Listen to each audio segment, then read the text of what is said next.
আসসালামু আলাইকুম সবাইকে। আজকে আমি আপনাদের সাথে একটি মিষ্টি দইয়ের রেসিপি শেয়ার করব। প্রথমে একটি কড়াইতে আমি চিনি নিয়ে নিব, চিনিটাকে ক্যারামেল করে নিব।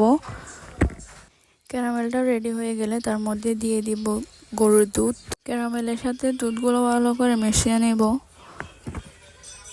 এবার ক্যারামেল আর দুধের সাথে দিয়ে দিব আরও অল্প কিছু দুধ। দুধটাকে ভালো করে নেড়ে চেড়ে মিশিয়ে নিব।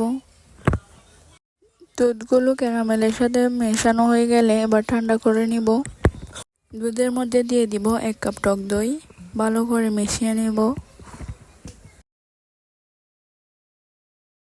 বাটির হাঁড়িতে কিছু টক দই মাখিয়ে নিব। এর মধ্যে দুধের মিশ্রণটা ঢেলে দিব।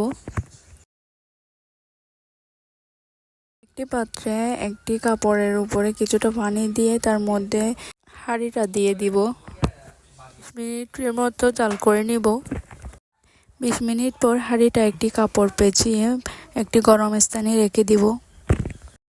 6 ঘন্টা পর বের করে নিলাম। এই তো দেখেন আমার টক দই একদম রেডি।